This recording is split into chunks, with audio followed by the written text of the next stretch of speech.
This is a fictional scenario as to what would happen if the United States erupted into another civil war.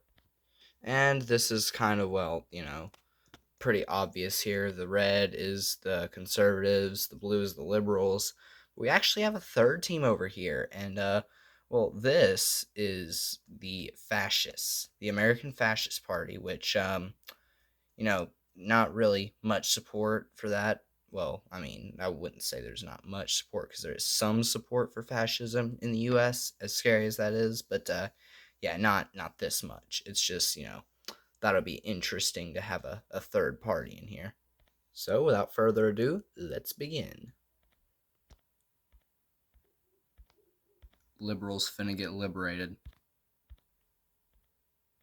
It is at this point that the fascists and the conservatives realize that they're in a sort of stalemate situation, and that this civil war is not going to be about taking territory, but instead about wearing down the opponent's nerve.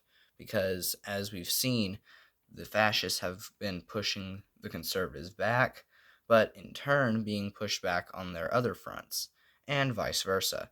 Every time they try and push up north, they get pushed back in the east. Every time they push back in the east, they get pushed back, in the north. And it's just going to be a back and forth until one side eventually gives up.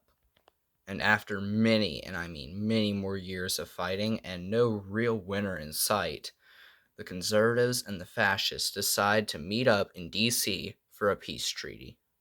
When it comes to the peace treaty of the Second U.S. Civil War, all the Democratic states are annexed by the conservative states, and the fascist states actually continue their existence.